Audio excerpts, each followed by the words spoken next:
Hello, everyone. Good morning, afternoon, and evening. Dear authors and invited guests, welcome to Technical Session 10G. My name is Alesha Mullah, and this session will be moderated by me. On behalf of Global Knowledge Research Foundation and GR Scholastic, it is my great pleasure to welcome you to the 11th International Conference on Information and Communication Technology for Intelligent Systems, ICTIS 2026 in Bangkok, Thailand. The 11th edition of the conference is being organized in a hybrid mode. The physical event was held yesterday in Bangkok, and the virtual event is being held from 9th to 11th April via Zoom. I hope you will enjoy the knowledgeable and interactive sessions throughout the day. In this session, we will have 10 presentations. Each presenter will be given 10 minutes to present and 2 minutes for question and answer. On the 9-minute mark, I will raise a gentle reminder. There is another request to all the participants. Please stay connected with us till the closing remarks. If you have any query or update, then you can write it to me in the chat box.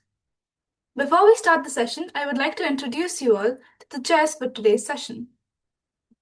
Our first chair for today is Professor Janina Odette Vidalin.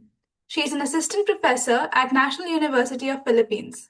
She specializes in health-related research and interdisciplinary applications of technology in healthcare. Her research interests include public health knowledge, medical informatics, health and lifestyle studies, and emergency management. Welcome, ma'am. I would like to request you to please say a few words.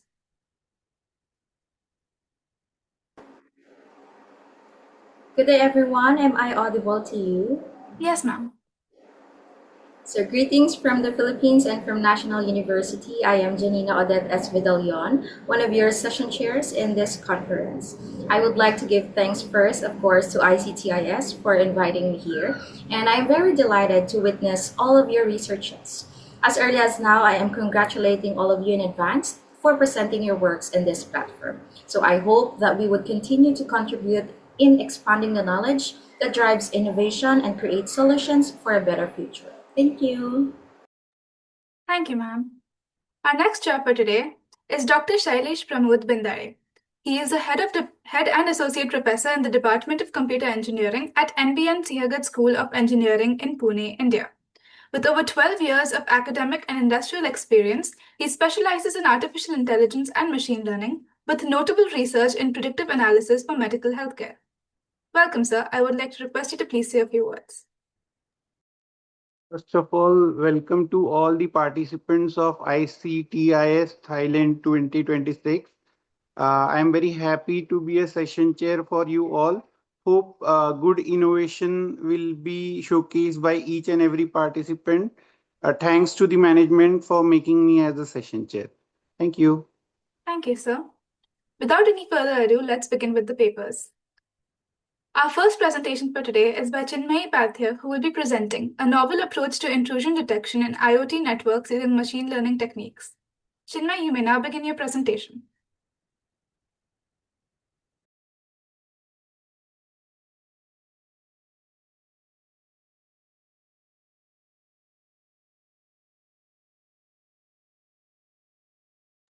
Is Chinmay or any of her co-authors present in today's session?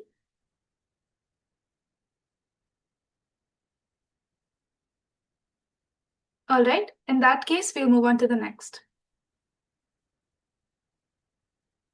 Our next presenter for today is Pranav Rao, who will be presenting a semantic video search system using vision language models and vector similarity retrieval. Pranav, you may now begin.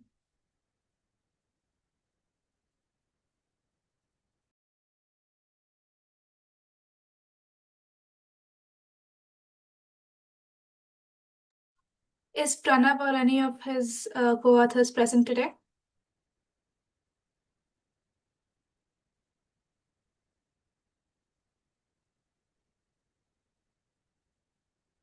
All right, in that case, let's move on to the next presentation.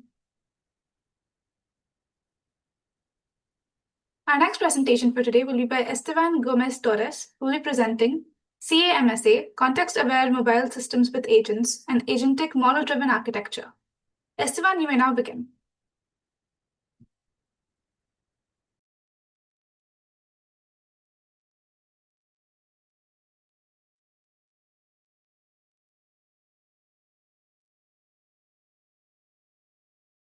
Is Esteban or any of his teammates present?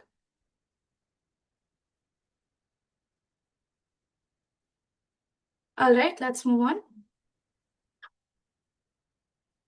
Next, we have Sahil Ambukar, who will be presenting DCDAFDN, Adversarially Robust Deepfake Detection via Dual Stream Architecture with Frequency Domain Analysis.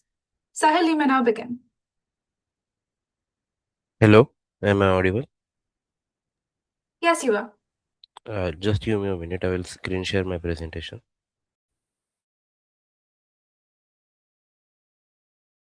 Yeah, just a minute.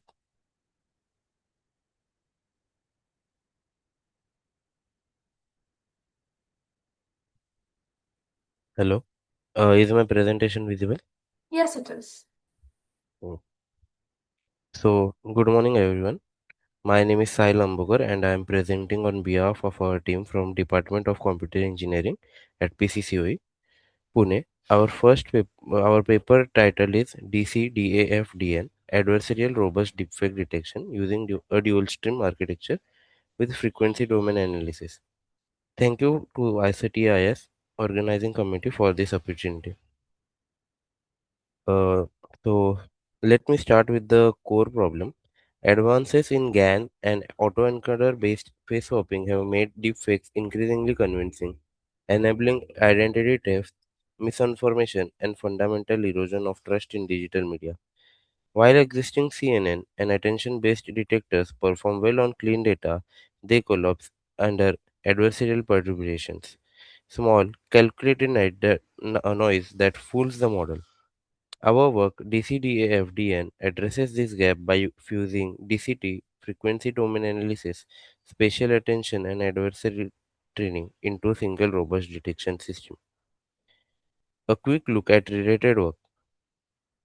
Foundational models like Face Forensics and DAFDN established strong baselines using abstraction net and dual attention mechanism.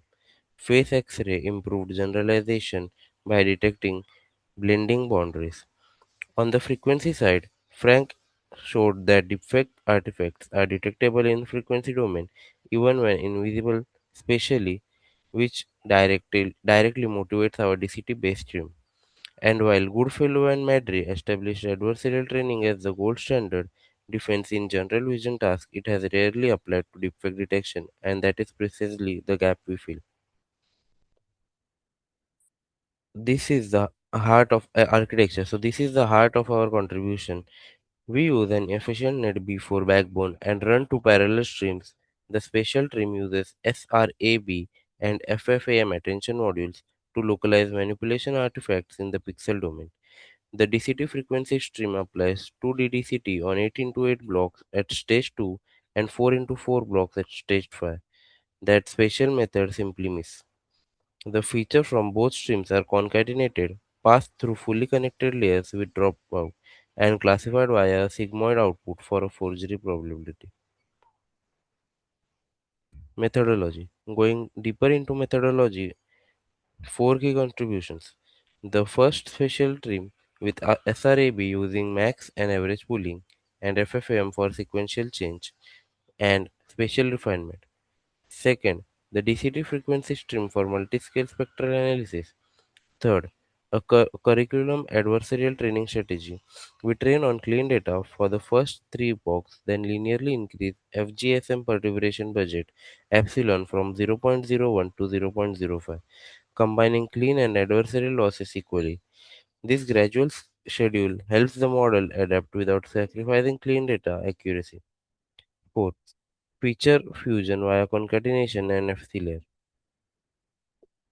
Experimental setup. For experiments, we use the Face Forensic dataset, 1000 real and 4000 deepfake videos at high quality compression level C23, extracting up to 32 frames per video with MTCN and face detection and resizing to 224 into 224. We trained 35 epochs using PyTorch 2.0 and Adam Optimizer with learning rate 1 into 10 raised to minus 5 and a batch size of 32 with a 70-15-15 train validation test split. Results. Now the results. We evaluated under FGSM adversarial across perturbation budget ranging from epsilon 0.10 to 3.61% at 0.25. The average absolute improvement is 3.36%, translating to a 6.2% relative improvement. Crucially, notice the monotonically increasing trend. The advantage of DCDAF has grown as attacks get stronger. This confirms that DCT frequency feature become more discriminative under heavier perturbation. The results confirm statistically significant via NAC test at P less than 0.001. To conclude, DCDAFDN demonstrates that combining frequency domain analysis with spatial attention and curriculum adversarial training produces a meaningfully more robust defect detector. The key insight is that DCT features complement spatial features and scale well under adversarial pressure. For future work, we plan to evaluate against stronger attacks such as PGD and Carlini-Wagner. Test generalization on CelFDF and DFDS datasets extend to video level detection with temporal modeling and explore certified defenses like randomized smoothing and knowledge distillation. Thank you, and I am happy to take any questions. Can you go to the results slide? Yes, sure. Yeah, this one. So here you have epsilon values from 0.10 to 0.25, and average also you have taken, Yes. right? So the baseline is almost 55%. So is there Yeah. any scope for other researchers to work in this area where the baseline accuracy can also be improved as per as So whatever research yeah. you have conducted? Okay. So the baseline here. So first, let's understand our project. Our project so the baseline is for adversarially edited images. So suppose a video is made using deepfake or video is made using AI. So currently the system that are available can identify if, like the video is directly created from AI. But if there are some changes in the video or image that are made to fool the AI detection system, so the currently the systems are not that well adapted to it, so therefore the baseline accuracy is low right now. So yeah, surely there is a scope that the current available models can adapt more to the edited image so that they are not full. Okay, that's all from my side. Thank you. Okay. Thank you, sir. Any more questions? Hello. So one Hello. of your output is to create a curriculum training, right? Yes. I am interested on how would you go or explore this curriculum training. Can you give us a simple way in this curriculum training? Thank you. So for curriculum training, we have planned to create first the dataset of adversarially edited images. So by using that dataset, we will be able to train our model like more accurately. So that's our plan for curriculum training. Thank you. Okay, thank you. I think your study is very helpful for this attacks and Yeah. adversarial attacks. Thank you for your study. Thank you, ma'am. All right. Moving on to the next presentation for today, we have Kwat Tranti Me, who will be presenting developing a touchless control system using computer vision based hand gestures. You may now begin your presentation. Yes, ma'am.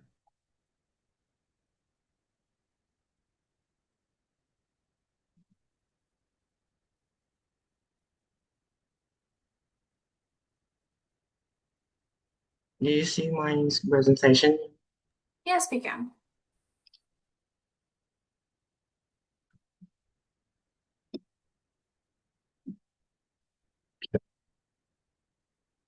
So, good morning, everyone. My name is Wei Dutton, and today I will be presenting our research developing on a touchless control system using computer vision-based hand gesture. This work has been carried out by my co-authors Nguyễn Ngọc Dĩnh Huyền and myself under the guidance of PhD Trần Thị Minh Khoa. We're all at Industrial University of Ho Chi Minh City, Vietnam. Before we dive into our research, let's first take a look at the motivation behind this work. So nowadays, using computer and presentations have become essential in many fields, such as education, conferences, and business. But in most cases, presenters have to rely on physical devices like a mouse, keyboard, or laser pointer to deliver information to the audience. And recently, with the growing of artificial intelligence, especially in the computer vision field, the way humans interact with computers has significantly changed. So we are no longer limited to traditional input devices. So this has opened up for a more natural interaction, and hand gesture is the popular way among them. So in this work, we aim to leverage a webcam in computer vision technique to develop a low-cost and easy-to-deploy touchless control system. As I mentioned earlier, hand gestures are a popular way for humans to interact with computers because of their nature and easy to use. Every day, we use hand gesture to convey meanings such as pointing and waving. Because of this, gestures are an ideal way to translate human intent to machine comments. So that's why gesture recognition has been widely applied in many fields. As you can see on the screen, it is used in areas such as sign language, clinical health, robotics, and so on. Now let's take a look at some related works that have been done in this area. The first one used a kinetic sensor to recognize hand gesture for controlling a 3D model viewer. It achieved a stable real-time performance, but its downside is it required dedicated kinetic hardware and suffered from coordinate misalignment issues. The second study took a simpler approach by using a standard webcam with the HSL color model for skin detection to recognize finger gesture for slide control. This approach is simple, but it struggles with lighting variation and background complexity with accuracies only around 72 to 77%. Now moving to the next slide, we have two more studies. The first using a hidden markup model for gesture-based presentation control. It works at practical distances, but its downside is degrade under poor lighting or motion blur. And the second took a deep learning approach combining deep images and skeletal data in a CRNN and BILSTM framework. It's achieved over 90% accuracy on benchmark datasets. However, it is limited to small training dataset and like reward validation. Now, our core technology behind our system is media by hands. So in this work, we use media by hands. It's a review machine learning framework from Google to detect 21 hand landmarks. And specifically, the gesture recognition request in media by hand consists of two main stages. The first one is palm detection models is used to identify the region of the image that contain the hands. Once the region is identified, the second model takes a crop image and estimate the position of 21K hand landmark in the 3D base. And based on that related work and our problem scope, we chose to use a standard webcam with a media by hands to ensure low cost and easy to deployment. And the pipeline start with the webcam capture live video, and then the OpenCV will pre-process it before passing to the media hand to extract 21 hand landmark in real time. So these landmarks are then analyzed to recognize and classify gesture which are mapped to specific comments. Either mouse and OS control via PyAuto, GUI, or PowerPoint control via PyWin 32. Throughout this process, the system displays real-time visual feedback so the presenter can always monitor what's happening. And these are our system function. We have desktop and it support cursor movement, click, and screenshot. And for PowerPoint, we consider two more. In normal view, it supports starting slideshow and navigate slide. In slideshow, we support assisting, laser pointer, zoom in annotation. It also allows some desktop action during the slideshow for flexibility. And to support this function, we assign to a specific gesture to each action. As shown in this table, this is divided into desktop and operation, PowerPoint operations, which is will show the function, gesture, and illustration. Now I would like to present our implementation result. So on the left, the system uses a webcam to detect the hand, display landmark, and control the cursor with the index finger.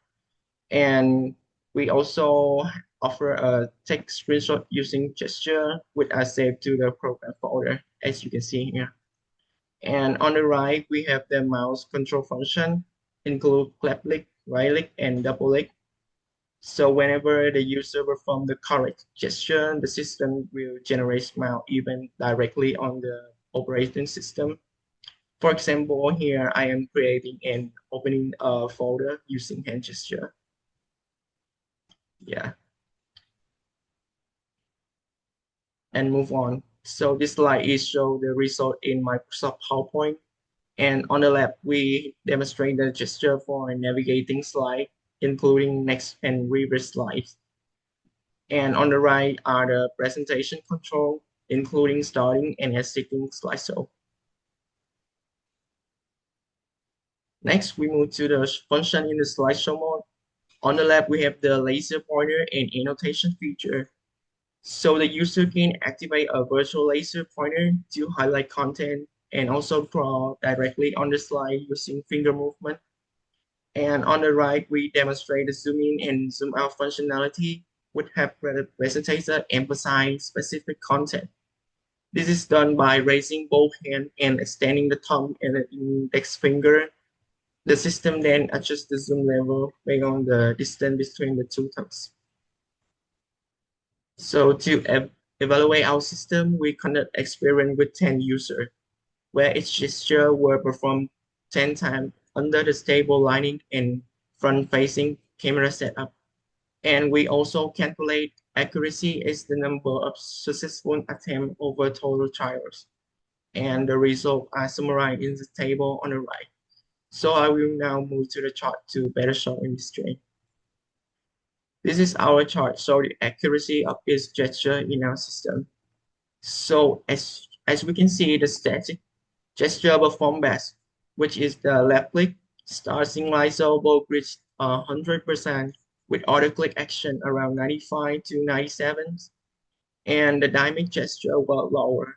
Slide navigation hit 84 to 87, and the zoom in zoom out hits the lowest 79.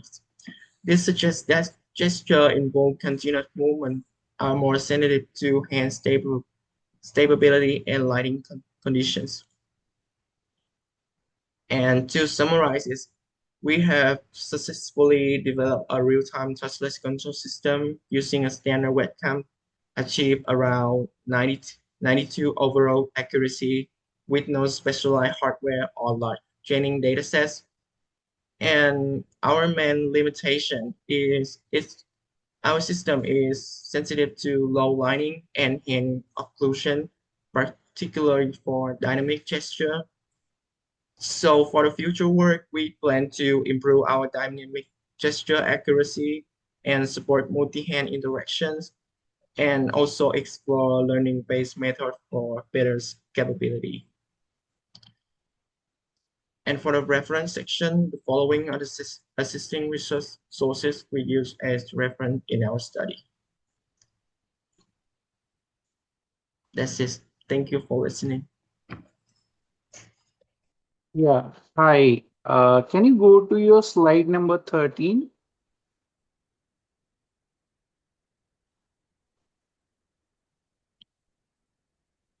Is that so?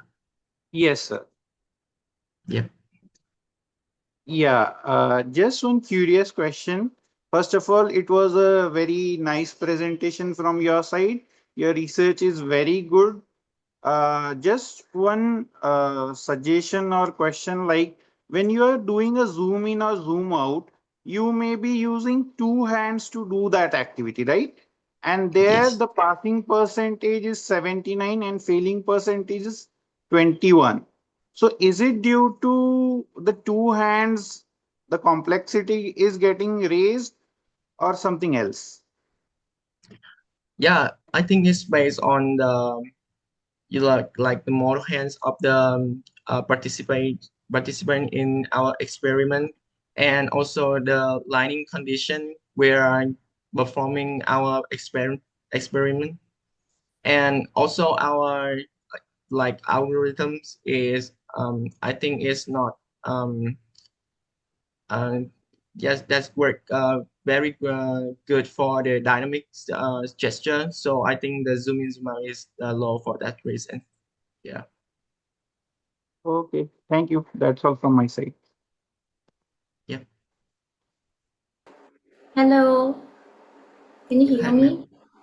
Yes, I can hear you. Yes, so all I can say is wow, this research is very helpful indeed for those the participants and also for the people that would benefit for your research. I am just curious, how would this be accessible to everyone? Yeah, I think our research, our system is like low cost and easy to deploy. So is easy to like access to everyone in like education. It's like the teacher will give the presentation, and so they can move to the like everywhere in the classroom and just like for the gesture, and yeah, I think this is. Okay, thank you, and I would like to commend you and congratulate you. Thank you. Thank you, ma'am. Okay. Our next presentation for today will be by Pranav Rao, who will be presenting a semantic video search system using vision language models and vector similarity retrieval. Pranav, you may now begin. Okay. Am I audible? Yes, you are. Okay. 1 minute.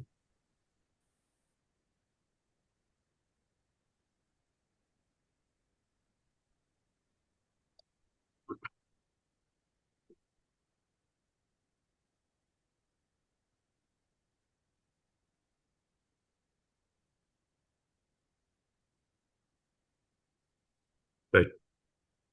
So, good morning, everyone. My name is Pranav Rao, and I'm here with my co-authors Pranav Acharya, Rishka Narayan, and Shreya Hegde from the Department of Computer Science and Engineering at PS University. Today, I'll be presenting our paper titled A Semantic Video Search System Using Vision Language Models and Vector Similarity Retrieval.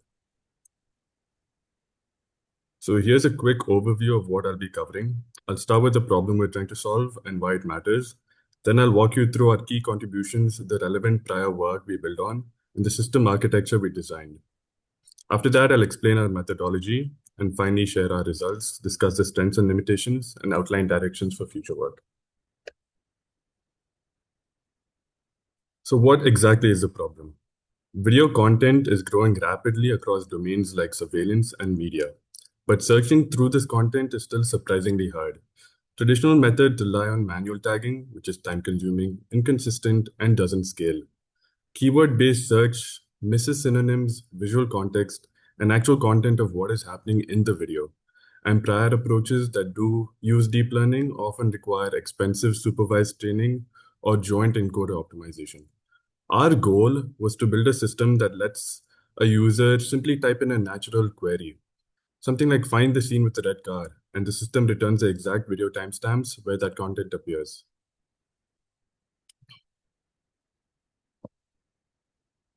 Here's what our system does at a high level. It processes videos offline by extracting representative frames, generating captions using the blip model, and encoding those captions into vector embeddings for natural language querying. A few key highlights is that our similarity-based frame filtering reduces redundant frames by 50 to 70%, which significantly cuts down processing time while preserving the important semantic content. The system uses only pre-trained models like Blip, Clip, and Grounding Dino. The architecture is fully modular with 5 independent subsystems, and the search interface supports natural language queries that retrieve timestamped video segments. Going over the related work, first, vision language models like Wilbert introduced transformer-based joint modeling of visual and textual inputs. CLIP showed that contrastive alignment of image and text embeddings enables strong zero-shot performance, and Blip unified understanding and generation through multimodal pre-training, which is why we have selected it as our captioning backbone. When it comes to video text retrieval, T2 Vlad improved retrieval through hybrid global, local, and temporal feature aggregation. VideoClip extended contrastive pre-training to videos for zero-shot retrieval. Unlike these approaches, our system avoids end-to-end video encoder training entirely. We decompose the problem into frame-level captioning followed by text-based vector search.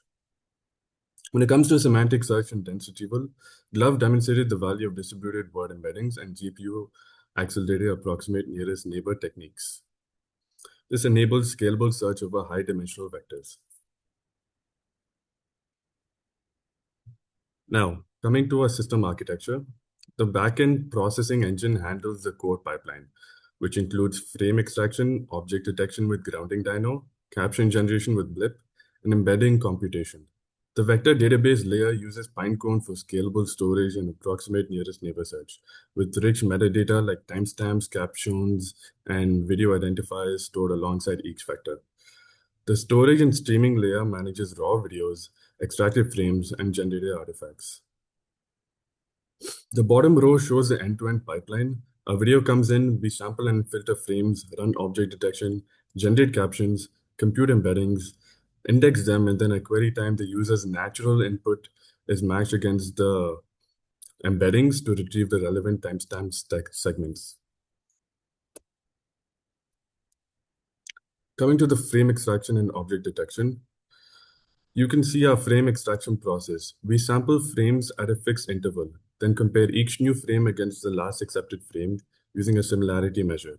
If the similarity is below a threshold, the frame is accepted as containing new information. This simple but effective approach eliminates up to 50 to 70% of redundant frames while also preserving semantic diversity. On the right, we use grounding dyno for object detection. It's an open vocabulary detector, meaning it doesn't rely on a fixed set of labels. Instead, it accepts text prompts and identifies matching objects in the frame.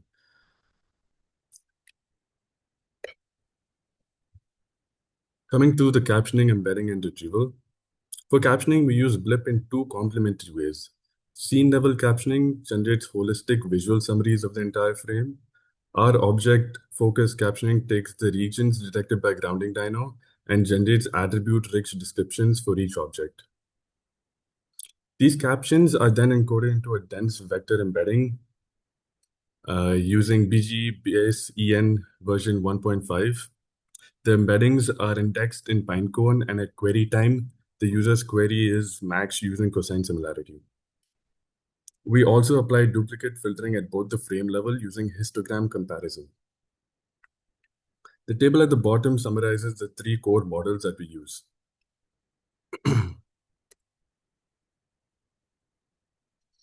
Coming to the tech stack and the implementation, the backend is built with Python using PyTorch for model inference, Hugging Face transformers for the vision language models, OpenCV for video processing, sentence transformers for embedding, Pinecone for vector search, and Fast API for the API layers. Frontend uses React with Vite, React Router for navigation, and Cloudinary for video storage and delivery.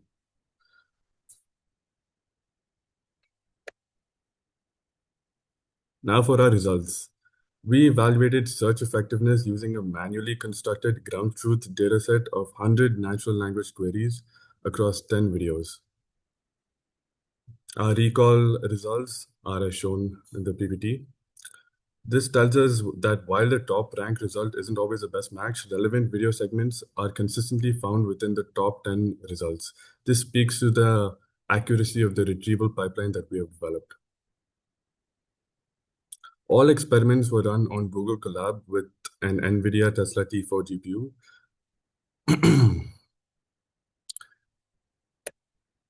Now coming to our strengths and limitations. The modular architecture means that you can swap components for various different models. Suppose you require a different blip variant, then you can just swap out that model and it works seamlessly. It's cost effective since it relies entirely on open source models and free compute. It supports flexible processing modes, processes data locally for better privacy, and includes built-in evaluation and visualization tools. On the limitation side, practical use requires CUDA-enabled GPU, and accuracy depends on the quality of the pre-trained models, which may need some domain-specific fine-tuning. There's no real-time inference support yet, so that is scope for future work.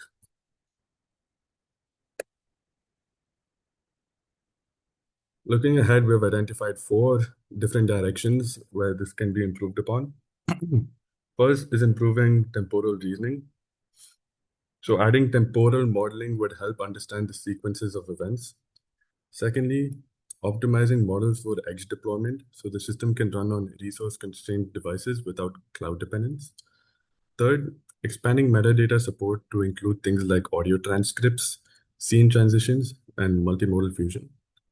Fourth, benchmarking performance across diverse hardware platforms to establish practical deployment guidelines. This concludes our presentation. Thank you for your time and attention. I'd be happy to take any questions.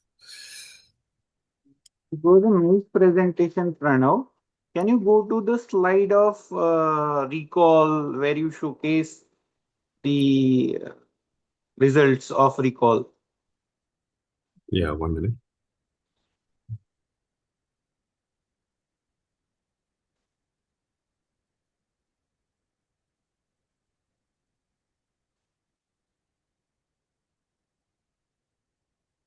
Is it visible? Thank you slide is visible for me. Oh, okay. 1 second.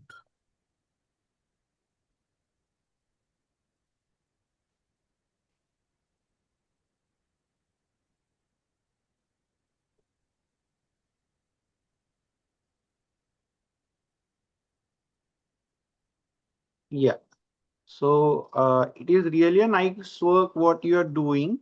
But when you are increasing the recalls or whenever you are doing your experimentation, the recalls are increasing to 10.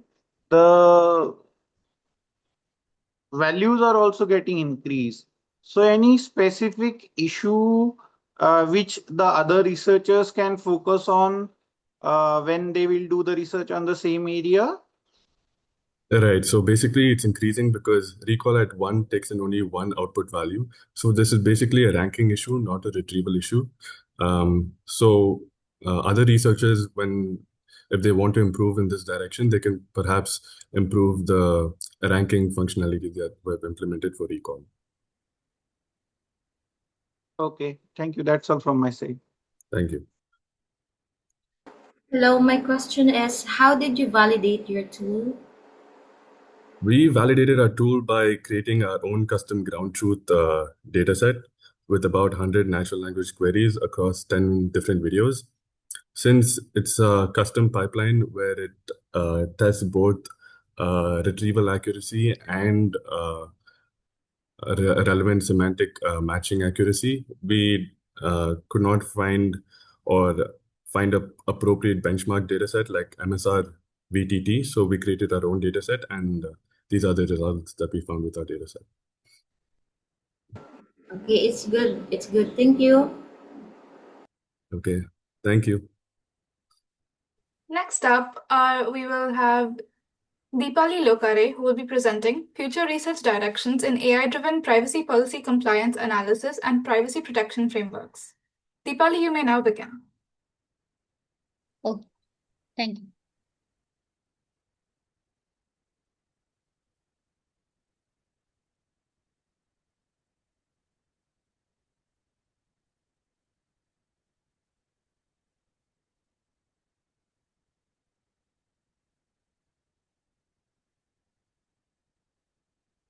Wait a minute.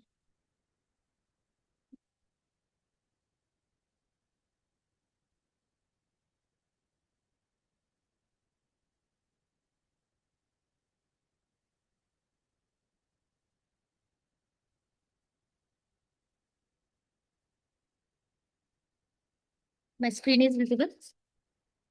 Yes, it is. Okay. Thank you.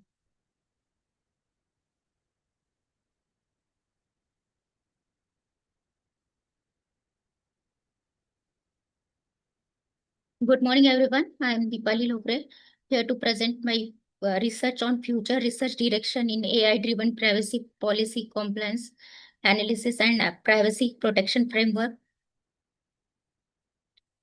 This is my presentation outline. Introduction. So nowadays we are using smart devices, which gives us a useful and efficient services like WhatsApp to communicate through message, video calls. Then to connect with the social media, we are using Facebook, Twitter. Then for online shopping, we are using shopping.com. And then to travel online, book ticket booking, we are using booking.com. So to regulate this, the communication government has introduced data protection framework like GDPR, DPDPA, CCPA, and etc.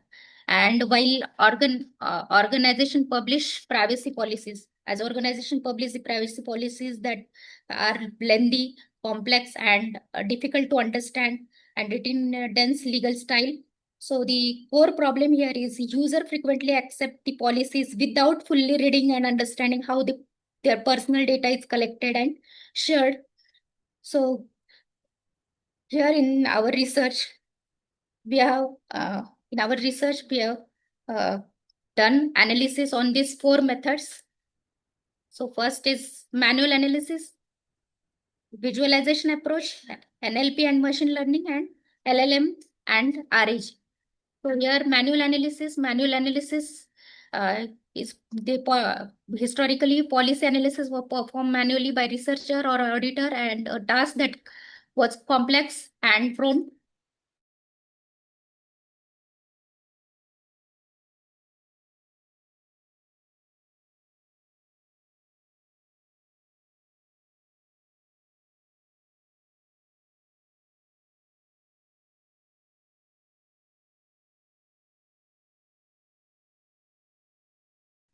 to error and machine learning approach, where the advancement in natural language processing, where we contains uh, data which is in the segregated form as data collection, usage, and retention. And the next is LLM and RAG. So LLM, large language model, used to convert unstructured text into a structured format, and it helps us to summarize, then ensures compliance, and uh, retrieval augmented generation. Now retrieval augmented generation enhance compliance evaluation by linking privacy statement directly with the relevant regulatory clauses. Now limitations as this method are introduced. As this method, we have done an analysis on this method, but there are some limitations of this current AI-based approach.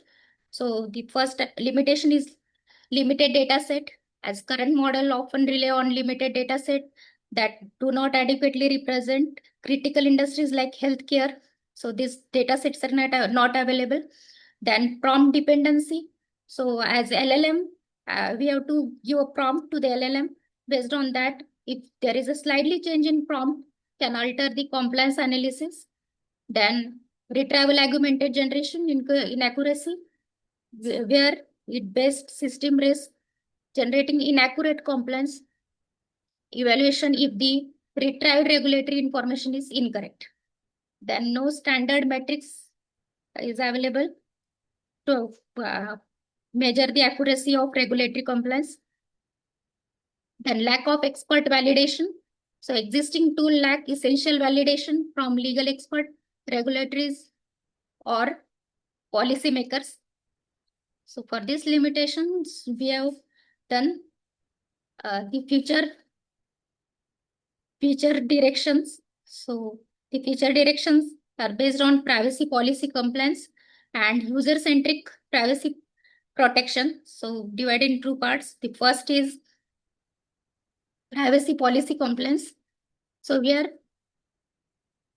automated compliance and auditing.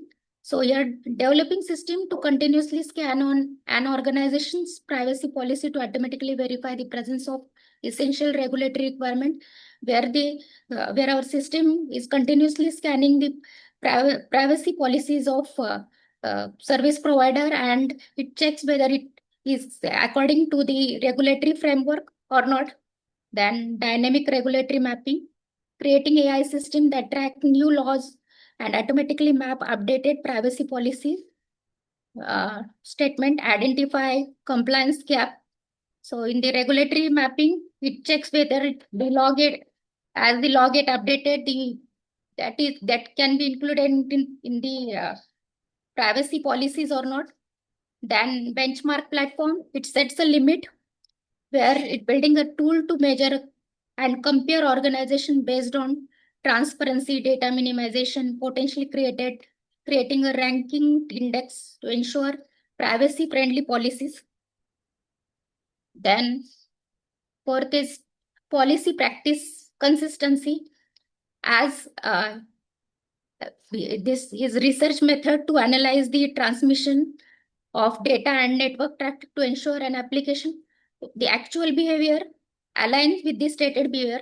So if there is a diversion between actual behavior and stated privacy policy, it checks.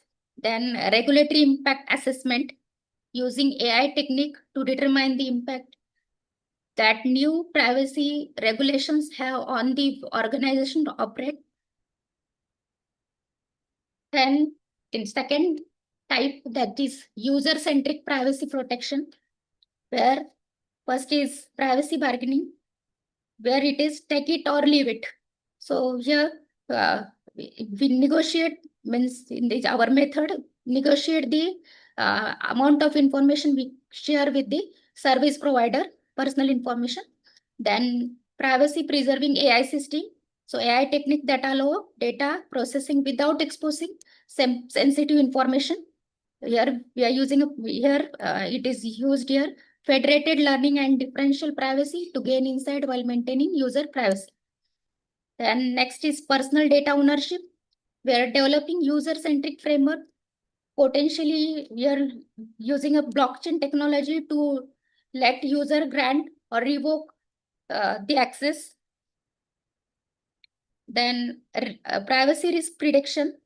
So we are designing browser extension the browser or the app help user to identify the risk such as excessive data collection or third party sharing. Then privacy awareness and decision support system, where develop tool to automatically analyze, summarize, and detect risk in privacy policies and enable user to compare app and make informed privacy awareness decision.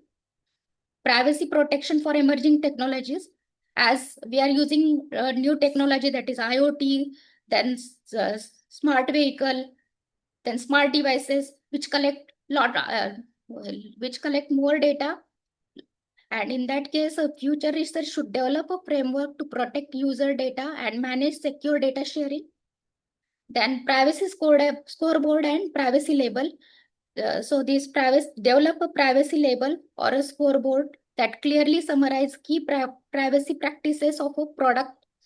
Just like we see a nutritional score of on a food product. Same way this privacy scoreboard shares a score on that privacy policy, that is data usage control and risk, without reading a long policies. Excuse me, I'm so sorry to interrupt. You have a minute left. Okay. Interdisciplinary privacy research opportunity. The privacy research requires interdisciplinary collaboration across AI, law, cybersecurity. Then conclusion. So as we have done a research, a rapid growth of digital platform increased personal data use and making privacy compliance complex due to lengthy and hard to understand policies. Then introduce a 4 methods: machine learning, NLP, and LLM and RAG. And here the future research should focus on system like automated auditing, dynamic regulatory mapping, and benchmarking. Then advancing this field requires interdisciplinary collaboration to build transparent, scalable, and user-centric privacy protection solution. These are the references. Thank you, madam, for such a wonderful presentation on privacy. Is this survey paper where you have broadly provided the solution for privacy? What's it? No, I'm not getting. Is this survey paper? No, no, sir. Survey we have we are started researching on this paper, this topic, and we have planned for making a future research. Okay. So one suggestion I would like to make, according to your conclusion, you will be going for LLMs, right? Yes. So instead of LLM, LLMs, RH, yes, sir. LLM and RH. yeah. So there is a new feature in the market which can help you to provide the privacy at the personal level also for all the parameter. That is SLM and MLM, small Yes, sir. language SLM. models and medium language models, and which are affordable to the end users also, Yes. right? So you can think about that direction also. It was Okay. really a good presentation. Thank you. Thank you. Thank you, sir. Hello, for my question, I've seen your slide. You mentioned that there is a lack of validation. How would you guarantee the accuracy of your data? Accuracy is measured in Yes. the terms of what we compliance analysis. In terms of compliance, In compliance, yes. yes, we compare the privacy policy with the regulatory framework like GDPR, DPDPA, and based on that, we are how much the privacy policy is mapped with the compliance. Based on that, we are assigning score to that service or that website through a rubrics. We have created one rubrics. Okay. So you've created the rubrics and you are guided by the framework. Thank you Yes. very much and congratulations. Thank you. Thank you. All right. So our next presentation for today is by Sharanya JS, who will be presenting multimodal sketch condition photorealistic multi-view image generation for 3D modeling. Sharanya, you may now begin. Am I audible? Yes, you are. Great, I'll just share my screen.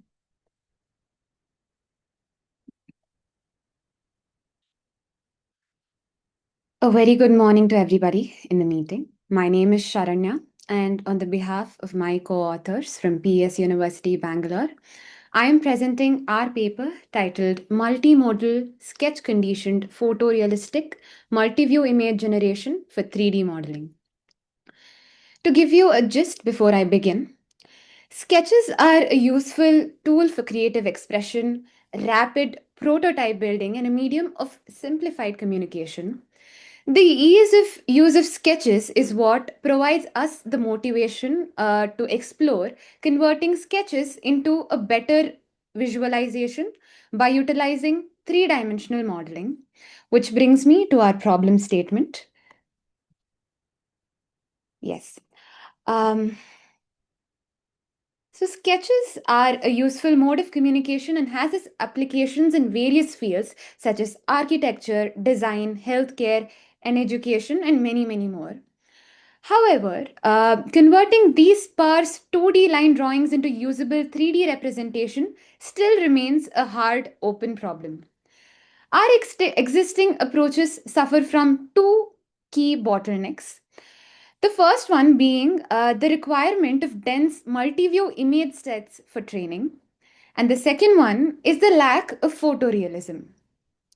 Through our research, we are trying to directly address these two major issues by proposing a modular multimodal diffusion pipeline that takes a sketch and a text as an input and produces a photorealistic, consistent multi-view images suitable for 3D reconstruction. We try to achieve this particular goal using a three-stage pipeline. Our first stage takes a sketch and a text as an input and converts it into a two-dimensional image. This two-dimensional image is is taken into the second stage where we extrapolate it and convert it into multiple views. These multiple views are what are going to be used for our 3D scene or 3D object reconstruction. Now let's look into each one of these stages in detail. In the first stage, which is this text and sketch to image synthesis, that happens in three main steps. Firstly, we take the sketch and we pre-process it using bilateral filtering with spatial standard deviation and range standard deviation. These sketches are majorly classified into two types: geometric sketches and complex sketches. So, for geometric sketches, we use binary thresholding, and for complex sketches, on the other hand, we use a dual threshold with canny edge detection. At the end of the sketch pre-processing, we resize it into a consistent, size. Nextly, we process the text input that the user gives us by using prompt engineering. We use quality modifiers, negative prompt words, as well as specific words for geometric shapes as well, and engineer a better prompt through the process of prompt engineering. This sketch, which is pre-processed, as well as the prompt engineered text, is passed as an input to our model, which is a control net guided diffusion model known as the Dream Shaper version 8. The end result of this particular stage is a two-dimensional sketch. At the end of the stage 1, we pass this image into our stage 2. Just a visual representation. This is a sketch, and this is how our image will look like at the end of stage 1. We then pass this realistic image into our multi-view generation model. To do this, we use the 0, 1, 2, 3 XL model, which is again a diffusion model. This particular 0, 1, 2, 3 model generates 6 different viewpoints. The 6 different canonical viewpoints are set to 30, 90, 150, 210, 270, and 330 degrees. And the elevation and the distance and the field of view are all fixed to a certain, value. Apart from these 6 canonical views, we have created a novel system which helps in viewpoint interpolation. We generate intermediate views through these canonical views. And our model is capable of generating up to a 64 set of viewpoints from the base of 6 viewpoints. You can customize how many views you want to generate through our model. The end of this stage 2 will be multiple views of the particular sketch that you've given, right? So these multiple views are then, this is how it will look, by the way. If, you can customize how many views you want, and this is how the output of our stage 2 will look like. The output is then passed into our stage 3. In order to prove that our multi-view images can be utilized for 3D reconstruction, we have used 2 different paradigms in order to, justify our claim. First one, using a voxel-based reconstruction. In the voxel-based reconstruction, we use point clouds in order to get a representation in a 3D format. Each view undergoes some kind of pre-processing. So the multi-views that we generated, each image undergoes some kind of pre-processing, which is background removal, as well as depth estimation to recover the pixel depth information. And this point cloud is then arranged in a format where it forms a 360-degree view of the object. The point clouds is then transformed into world coordinates, and all the views are merged and converted into a surface mesh using Poisson surface reconstruction, producing an explicit geometric representation of the object. This is how the voxel-based reconstruction takes place. On the other hand, we also explored the usage of NERF in order to generate a three-dimensional object from the multiple images that we got. So NERF is nothing but neural radiance field. It represents the scene as a continuous volumetric function which maps the 3D spatial coordinates to RGB, which is red, green, and blue color, and volume density. So after a training using the multi-view images that we generated, it produces a full 360 video representation of the scene. And both these have been successful using the dataset that we generated from our previous step, that is stage 2. Here is the whole voxel grid representation. This is how it looks like, the pre-processing, the camera views, set for the 6 canonical views, and then how the 360-degree 3D representation looks like. This is the whole pipeline in the 3D reconstruction using voxel grids. To move on to the main part, which is the results. We benchmark against the 0, 1, 2, 3 XL as our baseline. This particular 0, 1, 2, 3 XL is a direct conversion from sketch to multi-view without our intermediate photorealistic synthesis stage, right? So what we are proposing is the usage of an intermediate stage to accelerate and make it more photorealistic. However, the 0, 1, 2, 3 XL, our baseline, converts sketches into multi-view images directly, and we try to compare it across various metrics, and this is what we understood. Across perpetual quality metrics, our pipeline achieves an overall perpetual quality score of 45.97 versus the baseline, which is 32. So that is about 43.69% of overall perpetual quality improvement. The most dramatic gain is in the artifact free score, which goes from minus 38.55 to 3.53 in hours, which is again a drastic improvement. One honest trade-off is that we observe a reduction in the perpetual sharpness. However, as our analysis shows, the artifact suppression has a greater net impact on the perpetual quality than the sharpness alone. So our overall score, however, just improved substantially despite this particular trade-off in the perpetual sharpness. So that's I'm so sorry to interrupt. You have a minute left. Yes, noted. Thank you. This is the comparison, the visual representation of our baseline and our model. I'll quickly wrap it up. Our speed is much more compared to our baseline, which is the 0, 1 to 3 XL that we took. Our stage 1 takes 1.5 minutes at max, stage 2 takes 5 minutes, 5 seconds, and the stage 3 using voxel grid just takes 43 seconds, which is a significant advancement in this particular stage while maintaining photorealism, I would say. To talk about our key achievements, we have contributed in creating a novel 3-stage modular pipeline going from sketch and text to a 3D landscape using both voxel and NERF reconstruction, and a 43.69% improvement in the overall perpetual quality.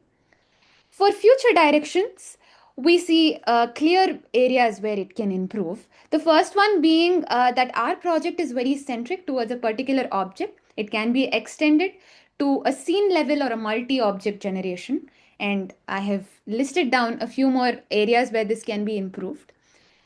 I'd like to wrap it up by saying thank you. And I'll be happy to take up any questions, if any. Thank you. Thank you for such a wonderful presentation. Can you go to the result slide? Sure. In this slide, it is mentioned as plus 701%. So what comparison you have done, or have you tried different objects or something, or it is totally your specific object percentage? So what we have done in order to calculate these results is that first of all, we have separated the types of objects into two two, broad categories, one being the simple geometric sketches as well as the complex sketches with, let's say, we categorize it based on more than 6 edges, right? So this is the first classification we did, segregation. And then we tested it across different, scores. First one being sharpness, and then detail richness, visual quality, texture quality, structure quality, and many, many more. So this is how we kind of evaluated at this one. And to answer your question regarding how many objects we used, it was a more custom, generated, data set. We did not use anything for what do I say? It did not find anything in order to validate our particular use case. Hence, it was a very custom, hand-picked data set that we evaluated it on. Yes. Did you try it on some real-time data or objects also? Yes, sir. Here are a few, representations. So This is the first one you see on the left side is a geometric shape, right? It's a very simple one. We had a bunch of these, and then the complex ones, such as the chair, we had a bunch of those as well. So these are physical objects that you have used, or these are again images of some objects?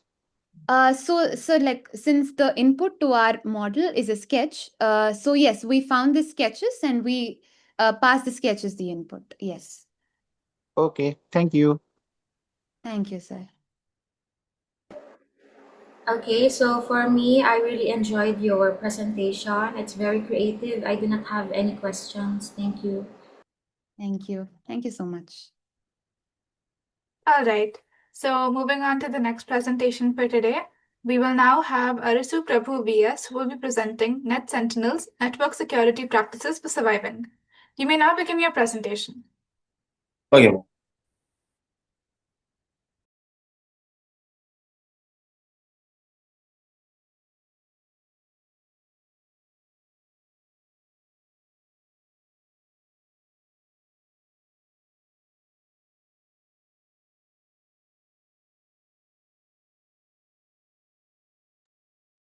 The screen visible?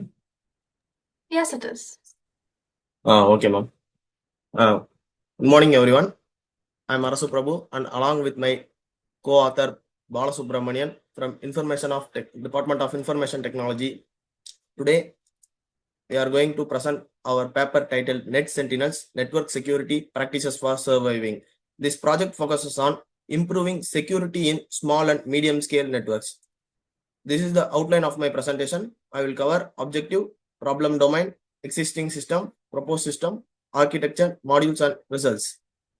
Mainly, we have 6 modules. First one is packet capture module, captures network traffic. Intrusion detection module, detects attacks using SNOT. Alert and log handling module, it stores alerts. Risk scoring engine, prioritizes threats. Security dashboard, it visualizes data. Machine learning module detects anomalies intelligently. These modules work together to provide a complete security solution. The main objectives of our system are to design a real-time intrusion detection system, to detect SNOT attacks using SNOT, to convert raw alerts into meaningful data, to prioritize threats using risk scoring, to provide a dashboard for visualization, and to support future machine learning integration. And this is our abstract. Nowadays, small networks are commonly used in homes, labs, and small offices. However, these networks are often not properly secured, and attackers can easily attempt to intrude. To address this issue, continuous monitoring is required to detect suspicious activities at an early stage. In this project, we developed a system called Net Sentinels, which continuously monitors network traffic and generates alert messages whenever abnormal activity is detected. We have used SNOT, which is a free and open source tool to identify attacks such as port scanning, ICMP flooding, and repeated login attempts. One of the key advantages of the system is that it does not require high-end hardware and can run on normal computers. In addition to real-time monitoring, the system also stores alert logs for future analysis and helps in understanding attack patterns. We have implemented the system in a virtual machine environment, which ensures safe deployment, and easy portability. Also, the system is designed to use minimal CPU and memory, so it can run continuously without affecting performance. Overall, NetSentinels provides a simple, low-cost, and practical solution to improve network security and awareness in small-scale environment. This is our problem domain. Modern networks face many attacks like scanning and brute force, and the existing system have problems like too many alerts, no prioritization, and difficult to understand logs. The key limitations are alert flooding, no risk prioritization, and poor usability. To solve this, we propose a real-time monitoring, alert filtering, and deduplication, risk-based prioritization, dashboard visualization. This improves usability and helps administrators take decisions quickly. And this is our overall architecture diagram for this proposed system. The diagram represents the overall architecture of the NetSentinel system. The network traffic is generated from two sources: normal traffic from the internet or office LAN, and attack traffic from tools like Kali Linux. This traffic is captured using span or bridge mode and sent the NetSentinel's virtual machine running on Ubuntu. Inside the system, Snot acts as the intrusion detection engine, where it analyzes the incoming traffic using predefined rules and detects any suspicious activities. The generated alerts are then passed to a parser, which processes the logs, removes duplicate entries, and converts them into structured data. This processed data is stored in a database such as SQLite or MySQL for further analysis.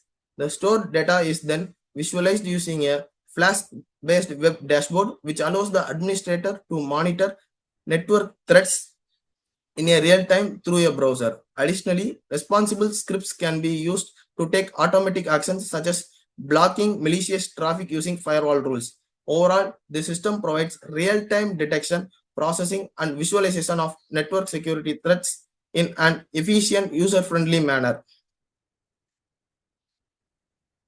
And this is our implementation of our project. Here we can see ICMP attack detection using SNOT. Alerts are stored in database, while details like IP, protocol, and message risk scoring module assigns priority to alerts. From these outputs, we can confirm that our system is working correctly.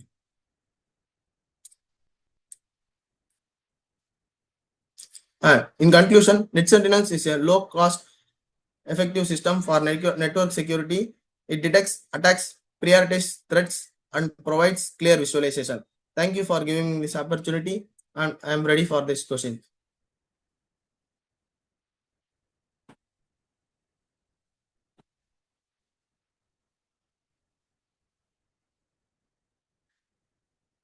Hello, can you hear me? Yes, ma'am. Yes, I would like to ask who would benefit the most from your study? The small networks like college Wi-Fi labs, and home Wi-Fi. Okay, thank you. Very good. Okay, ma'am. Can you tell me that you have used Snort, right? So in this Snort, what all attacks you have performed? Sir, ICMP flooding. You have focused on only one attack of ICMP flooding or other also, which you can create through Snort. The port scanning, ICMP flooding, and so many, sir. Just for now. Okay, thank you. Okay, sir. Thank you, sir. All right. So moving on to the next presentation, we will have Noel Mayones, who will be presenting spatial temporal crime pattern analysis and forecasting using data mining and predictive modeling. Noel, you may now begin. Good morning. Good morning.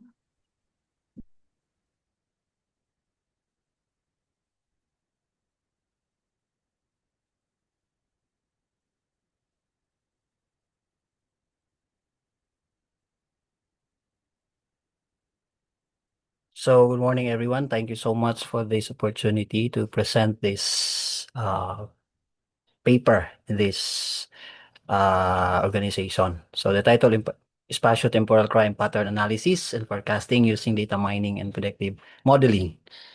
Me is the presenter Noel I. Millones. I have a co-authors, Dr. Vincent Pitogo and Dr. Mark Philby Backup.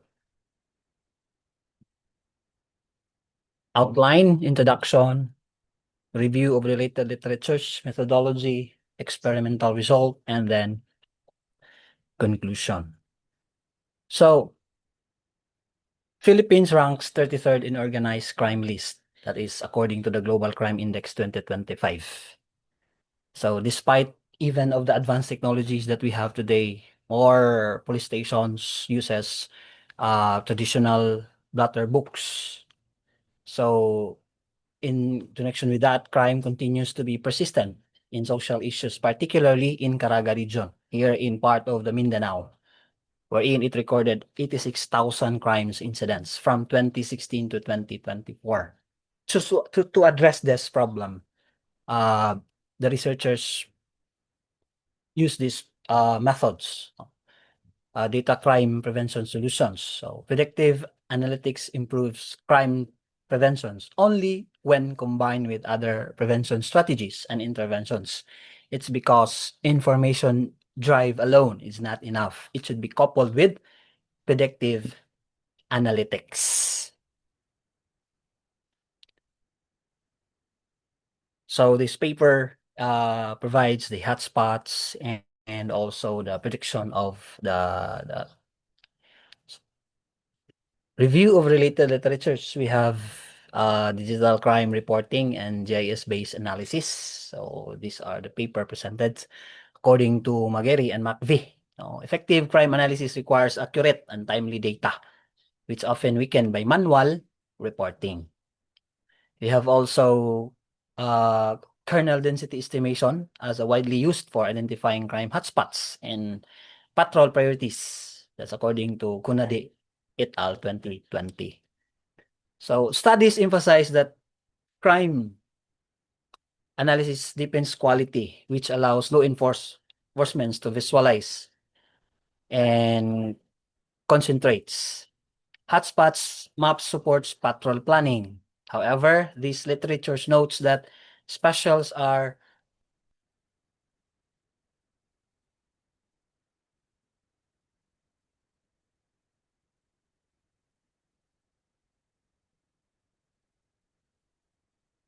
However, these literatures are specials and cannot explain how crime patterns change over time.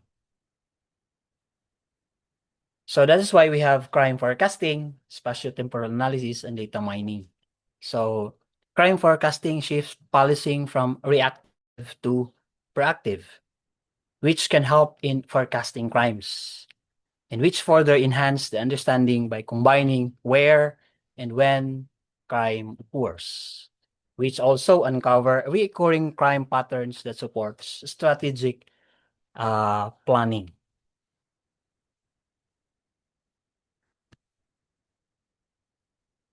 Another one is the multi-layer perception model performance. So this is where the researchers choose to use the MPL model forecasting. The outcomes of this MPL model characterized by precision of 0.86 and accuracy of 75%, a recall rate of 0.73, and F1 score of 0.79. That is according to Quinn et al. And according to Marzan et al. In 2017, MLP or multi-layer perception divulged that it offers the ability to predict the number of crimes in most locations in Manila more accurately than the other techniques. Methodology. First is the datasets. So datasets, how we get those datasets? Datasets came from the PNP or Philippine National Police Caraga Region Crime Records, in which the researchers write a letter to the regional director. So the span, a multi-year period from 2016 to 2024. These are carefully collected and selected with a focus on capturing only the necessary attributes, which is the crime type, the date and time occurrence, the geographic location, the coordinates, barangays, and municipalities. So for the JS-based spatiotemporal analysis from the datasets gathered, It's been being processed, cleaned in incidents and coordinates, then provide a kernel density estimation, calculation of the density, and then identifying the density surface. Put into hotspot points in which the identified high crime areas. And after that, go to the GeoJSON serialization, the incidents, the boundaries, and hotspot, and it put it into visualization, the GeoJSON visualization, and then it provides the map.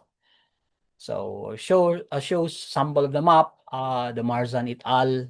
So that's the view of the map, indicating that KDA, the most crime occurs, has the most impact. Then the data mining. Data mining uses a priori algorithm using association rule mining. So again, the data sets, the crime type, the location, the barangay, the city or the zone, the time or date of occurrence. So after that, we'll select year or month or the target locations or specific crime. Now, categories, example, the thief, the night, the urban area.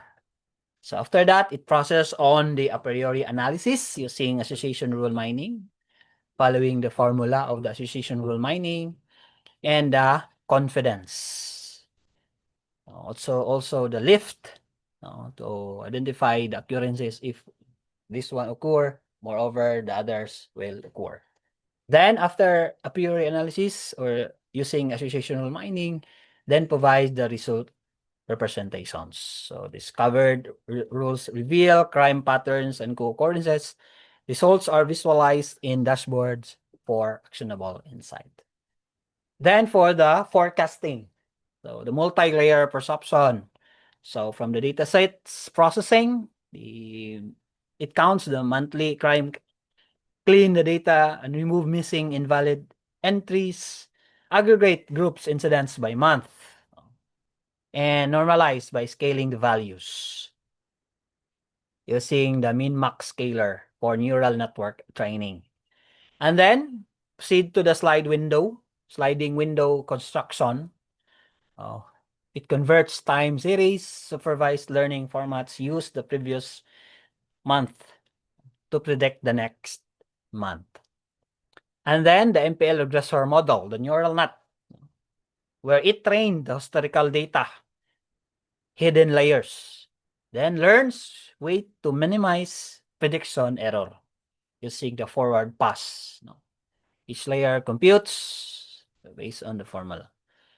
After the MLP regressor model, then it provides the results, the prediction, inverse scaling, and also we have model evaluation to check if the forecast is accurate. For prediction, again, it iterate forecast using last month and month to predict the next. Then slide window forward for multi-step forecasting. For inverse I'm so sorry scaling, to interrupt. Now you have a minute left. for the experimental result, spatial temporal analysis uses level of a priori framework with a minimum of 0.5 and minimum of confidence of 0.3. This is the table representation for spatial association rules. One left, two. So when one occur, expected that the other will occur. For model verification on forecasting, it uses multi-layer perception to benchmark the neural network forecasting model. We also use two models, so the SBR and the GP, to check the accuracy of the model.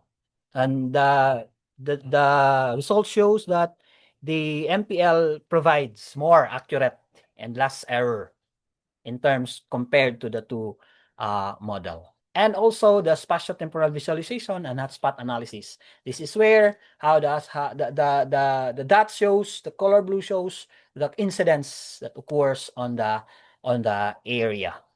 For conclusion, this study presented an integrated framework for spatio-temporal crime pattern analysis and forecasting that uses JS-based association rule mining and machine learning techniques. Findings: crime shows spatial clustering and temporal patterns a priori identified key crime locations and relationship, while MPL best forecasting performance based on the MAPI. It also improves crime monitoring in data-driven policy for implications and for future work, real-time analytics, and advanced temporal models.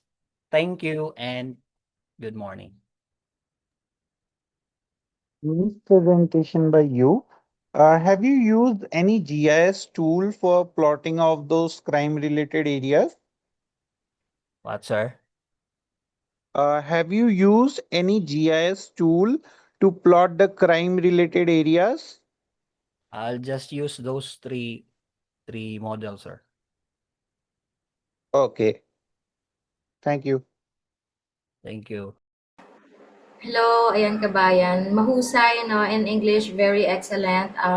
And it is very relevant. Of course, as you've mentioned, the increasing rate of crimes in the Philippines. I hope your research will really help our nation and also the world for better future. Thank you and congratulations. Thank you. All right. Now moving on to the next presentation, we have Itambuyu Akufuna, who will be presenting the Clinical Nursing Mobile Application Tool, CNMAT, for follow-up care in Lusaka, Zambia, design development and expert usability evaluation. You may now begin your presentation. Thank you very much. Let me just share my screen.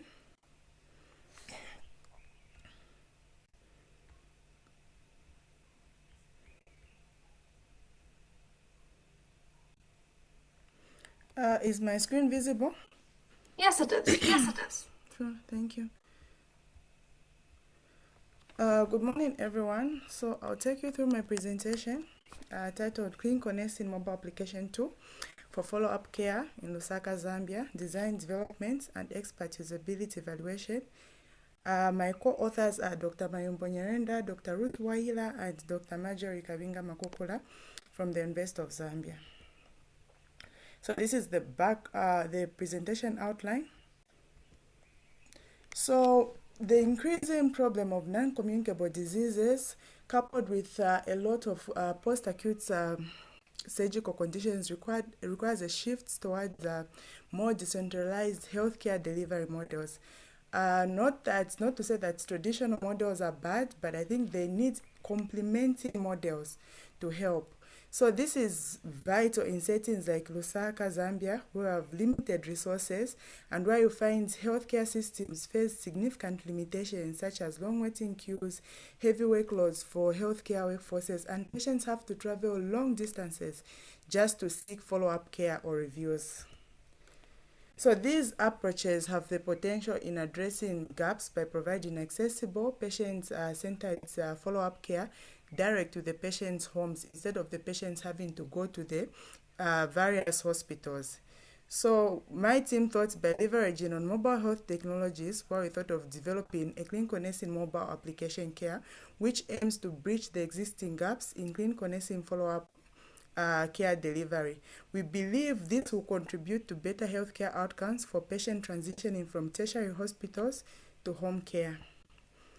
So this study used a sequential exploratory research design. It's in 3 phases. The first phase, we're just trying to explore from the experts themselves who are currently practicing what are the best suitable nursing procedures that can be done in patients' homes. From there, we had to validate this by having a structured interviews with the 200 patients and bedsiders who are found in the medical wards, surgical wards, and specialty clinics. After having collected that information, now we fed into the design and prototyping of the CNMAT, and the last phase of this study will be user acceptance testing through a pre-post intervention study design. So in the first phase, the in-depth interviews and the survey were grounded in term constants, to ascertain the suitable home procedures, baseline factors that influence adoption, as well as the intention of the participants to use this CNMAT application if it was developed. So results from the first phase, part of the first phase, these are just quotes that I got, a few quotes from the participants. One of the participants said there was no proper system Like, no, there's nothing like that because of the time you just see the patients again once they are readmitted. Yes, that's when we get to see them. Otherwise, once they're discharged, that's where the relationship is broken. So this nurse was trying to say that whenever the patients are admitted and they're discharged in the hospitals, it's like the relationship ends there. There's no follow-up that follows after, and the nurses will only see them maybe when they come back, either in a worse condition or when they are readmitted for a certain problem at the facility. So this one said, for patients with permanent tracheostomies, caregivers need to learn how to change the tube and ensure proper care.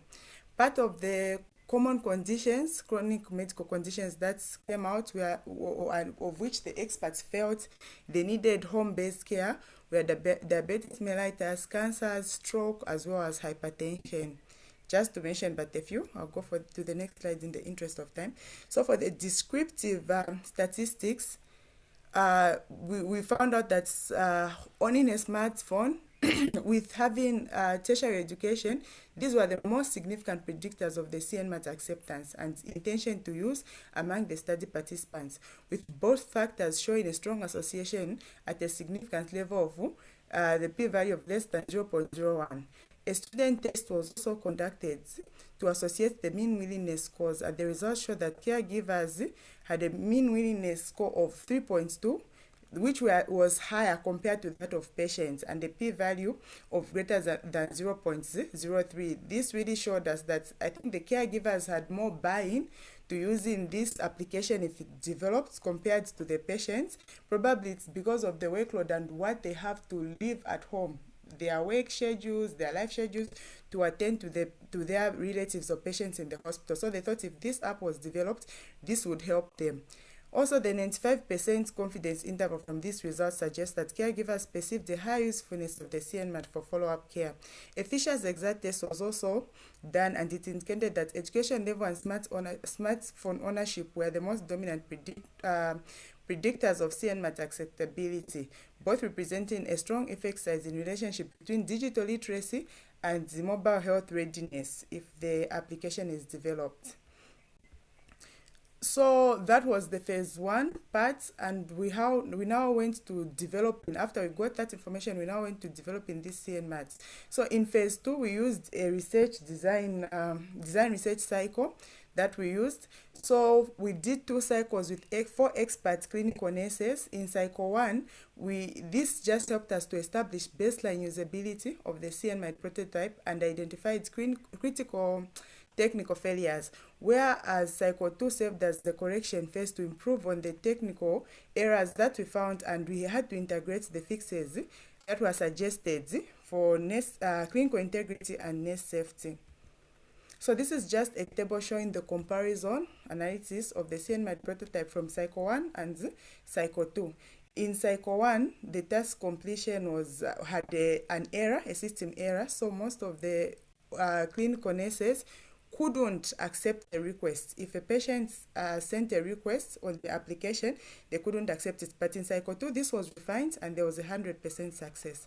In terms of clinical documentation, there were concerns that arose from cycle 1 that the experts needed a DOTS chart, direct observation, and treatment sheet, so that whenever they do a procedure at a patient's home, there has to be some form of documentation to account for whatever has been done. Then in terms of nurse security, it was only theoretical. They requested that they needed a security feature because they are going into this unknown environment and unknown world where they can find someone that might attack them. So this was rectified by inputting a 6-figure digital code where a patient would send that figure as their request for the procedure to be done on them, and the nurse will respond by acknowledging the 6 code safety feature code. So there's also a query in the first cycle about the emergency. In case you are conducting this procedure at the patient's house and then they change condition, the nurses suggested that they needed a referral button where they can indicate that, okay, the patient's condition has changed and we need to transfer them to the facility or the hospital. So that was included in cycle 2. Then task concurrency was not handled well, but later remediated in the second cycle. So part of the things that came out were the mandatory clinical requirements, like RN1 initially advocated for the dots, as I indicated earlier, and this was put in Cycle 2, including the referral button. Mandatory logistical requirements for safety and security. I talked about this feature, which was incorporated, as well as in Cycle 1, experts highlighted the importance of separating costs. Like they were saying, there'll be transport costs as they go to do these procedures in the patient's homes. There'll be need for transport costs. There'll be other costs for services and also the materials that they use. And this was incorporated. So in conclusion, the iterative research design cycle successfully transformed expert concerns into practical features. The final step that we are now conducting is to test this tool now for user acceptability testing.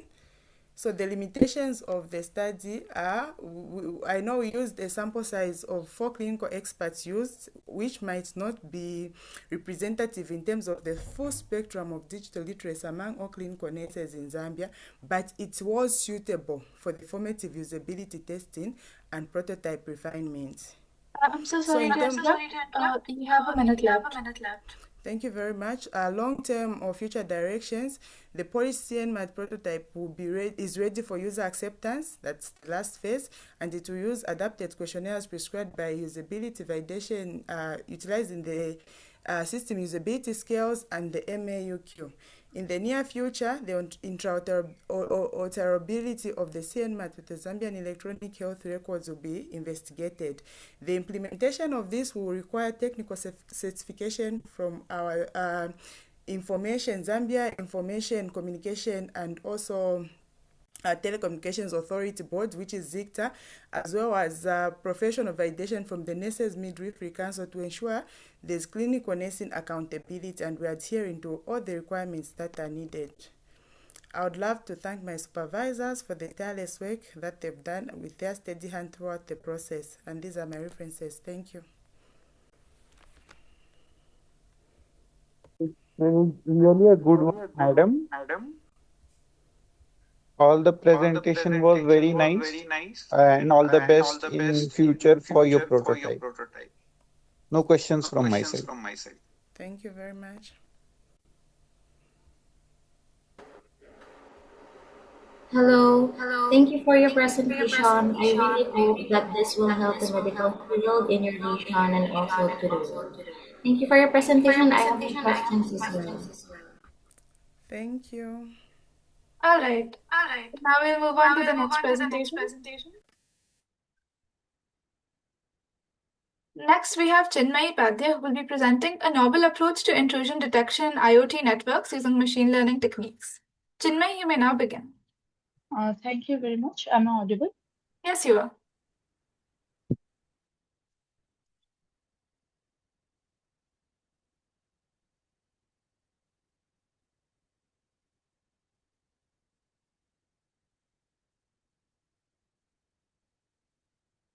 A very good morning, everyone. I am Chinmay Padhi from Odisha, India. The title of my paper is A Novel Approach to Intrusion Detection in IoT Networks Using Machine Learning Techniques. My paper ID is 1546.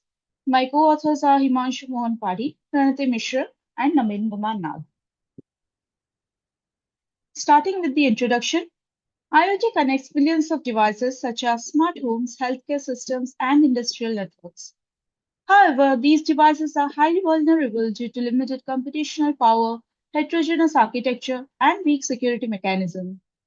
As a result, IoT networks are prone to attacks like DDoS, botnets, and spoofing. Traditional intrusion detection systems are not effective in detecting new or zero-day attacks.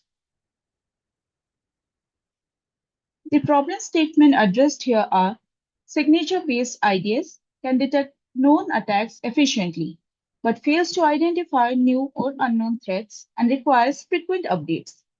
Similarly, rule-based systems rely on predefined rules, making them easy to interpret but not adaptable to new attack patterns.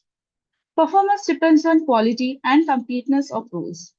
In IoT environments, additional changes include high dimensionality data, imbalanced dataset, limited resources, and high false positives.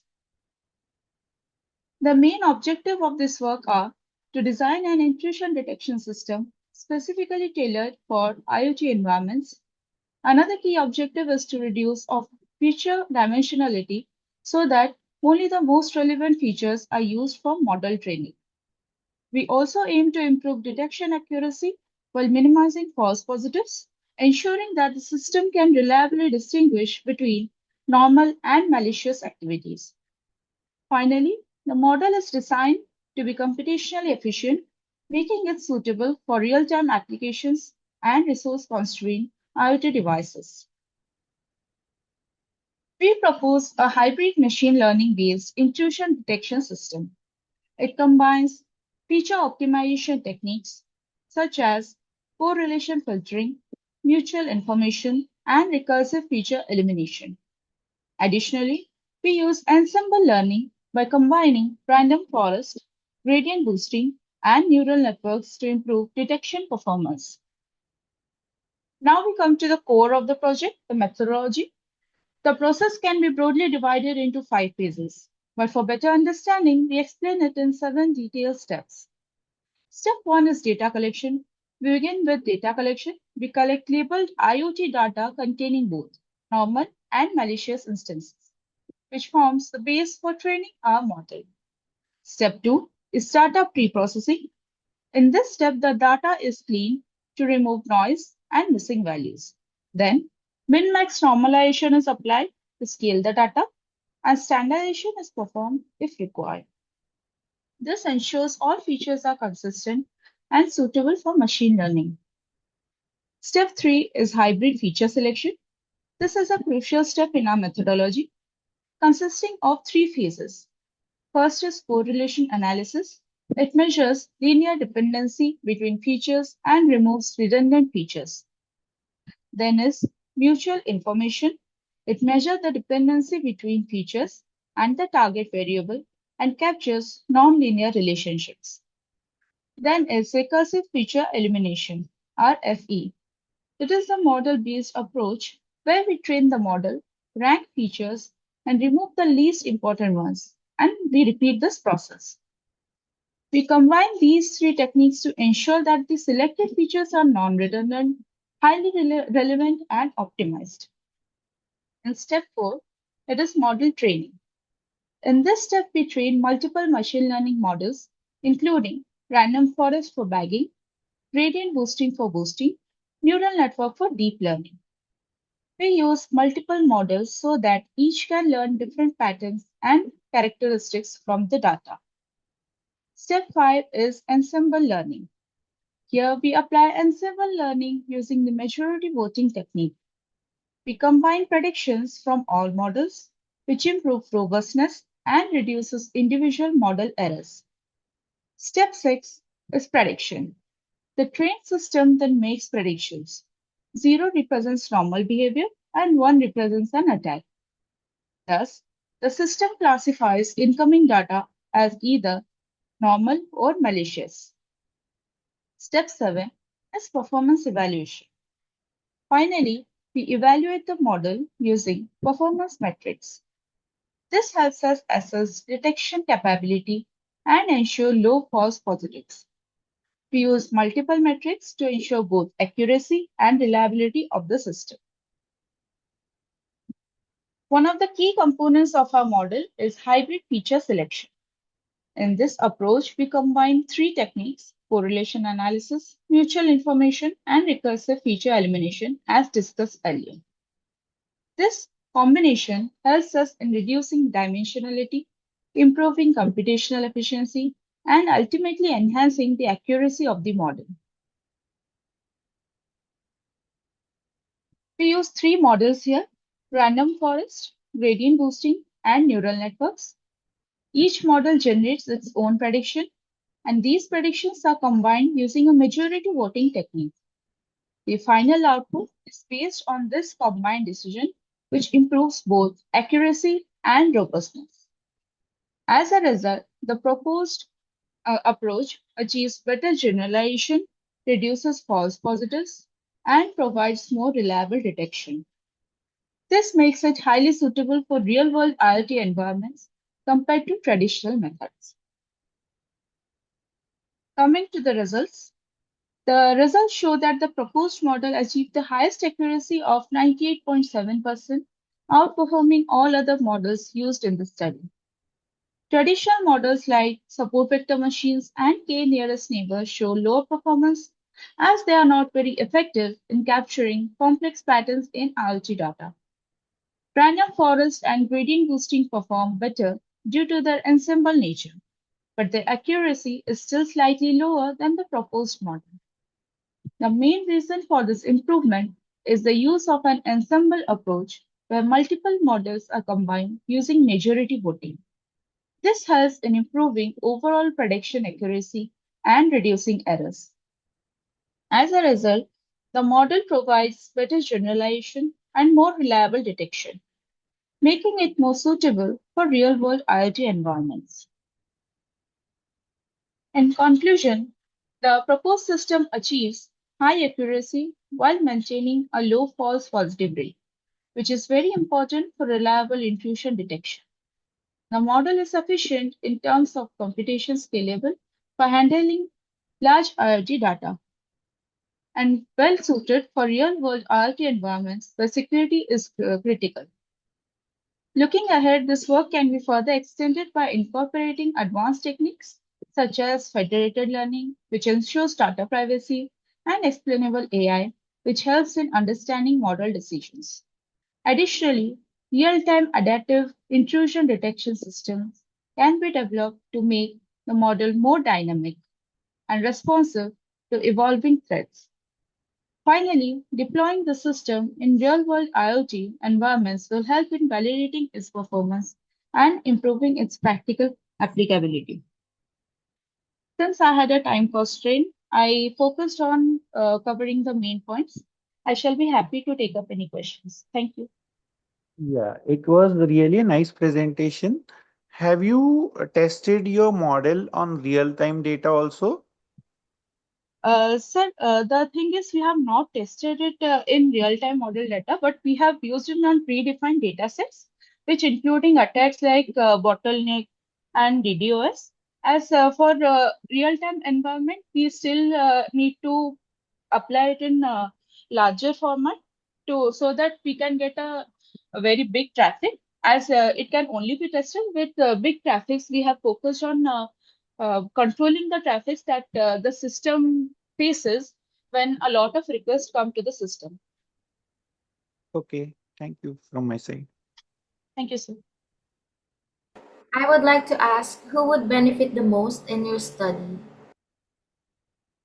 Ma'am, the main beneficiaries are large healthcare systems or organizations that rely on IoT networks for smart cities and industrial systems because it is especially useful at IoT gateways where efficient and real-time intrusion detection is required.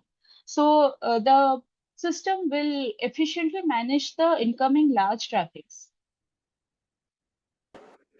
Thank you. This will be really helpful for the body of knowledge when it comes to the medical field. Thank you.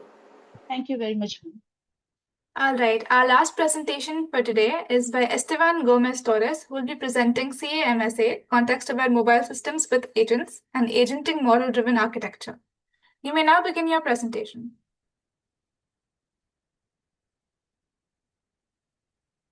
Thank you very much. I'm going to present my paper. I'm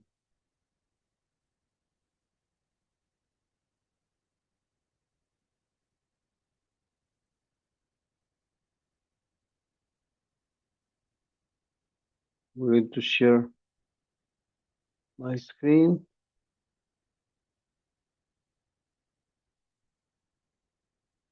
Okay, I'm Esteban Gomez. I'm in representation of University of Army Forces in Ecuador. This time, I'm going to present an agentic model driving architecture for context-aware mobile systems.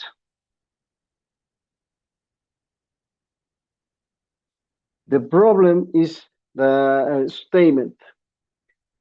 context-aware mobile applications face significantly complex due to several factors. Heterogeneous data sources, location service, diverse sensors, and connectivity types, intermittent internet connections disrupting real-time data flow, multi-cloud constraints, balancing costs, latency, and privacy requirements, manual process in development and operation limiting scalability.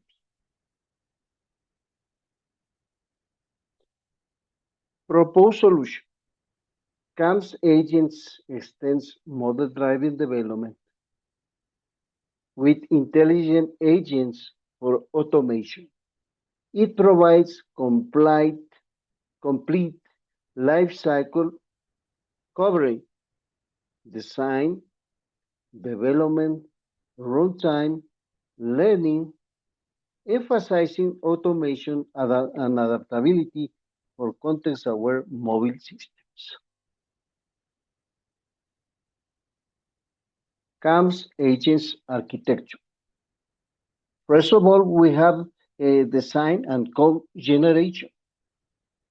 Model-driven framework creates a system models and automatically that generates application code through intelligent agents. Deployment and runtime management. We have designed a special cloud orchestrator and edge agents that manage multi-cloud development and mobile execution with event-driven communication. Learning and adaptation. Drift detection and continuous learning enable autonomous system adaptation and optimization. Main engines in CAMS. The first one is model agent. This agent designs and maintains system models using domain-specific language, enable model-driven development workflows. Rule-sync agent automatically generates context-aware rules and policies based on system requirements and operation constraints. Code agent produces application code from models, automating the transformation from design to executable software. Cloud orchestration agent manages multi-cloud, so we can turn from Amazon Web Services to Google Cloud Platform or Microsoft Azure with no problem. And we can manage several databases such as Firebase, optimizing for cost, latency, and compliance. Principal agents. We have Edge, who manage mobile execution and local processing on devices. Drift, detecting inconsistencies in the system. Explaining, propose explanation about the system. Communication based on events between different agents and an autonomous coordination. Key features of CAMS. First of all, policy aware DSL for privacy costs, energy, and SLA compliance.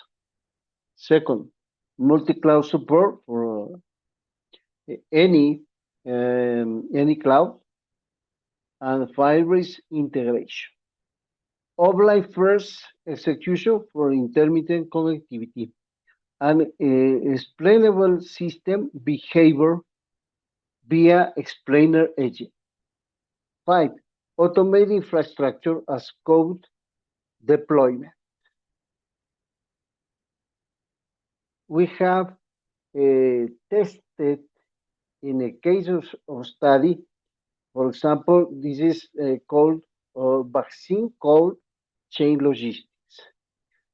Our temperature monitoring system ensures vaccine integrity under challenging conditions. Operates reliability with intermittent connectivity. Integrates multiple sensors, GPS, BLA, and network. Automatic data synchronization when online. Real-time alerts for temperature deviation. Offline first architecture preserves critical data. Results: 40% faster development, 20 lower latency, 14 reduction in cloud costs, and 100% explicability. Thank you very much. I'm very sorry because I had some problems in connection, but finally I highly appreciate that I can present my paper. It was really a nice presentation, sir. No questions from my side. Thank you. Thank you very much. Thank you for your presentation. I would like to know again, what's your output for your study again? Thank you. Well, we have designed a principal a DSL that of sure we can have a context-aware mobile application with this type of structure. This architecture not only presents the possibility to develop context-aware mobile application, but we can applicate because it's a multi-cloud support with no connection systems. For example, if the system if the system is with no connection in Zambia or in any place, and the system could really continue operation because it's also edge computing, and edge computing guarantee that the system could operate until the connection will be reestablished. Other opportunity is that because the agents that we have designed are very accurate, we have the opportunity to have a good scalability in applications. Okay, thank you very much and great presentation. Thank you very much. So with this, we've finished all of our presentations today. I sincerely thank all of our authors for their excellent presentations and their contribution in this session, and I thank all of our participants for being a part of this international conference. I hope the session was informative for everyone, and on behalf of the entire team, I thank you for your support during this 11th version and all the previous 10 versions of the conference. We will be happy to have you in the 12th version in 2027. All the presenters will be getting their digital certificates via email within the next 2 working days, and publication will be live in the next 7 to 8 months. Kindly cooperate with the team of ICTIS 2026. I would also like to thank our session chairs for today. I would like to thank Professor Janina and Dr. Shailesh, and on behalf of the entire team of ICTIS 2026 and Global Knowledge Research Foundation and partners, I present to you a certificate and a token of appreciation. Thank you, chairs, for your valuable presence. Before we end today's session, I would request everyone to please turn on their cameras for a quick virtual snapshot.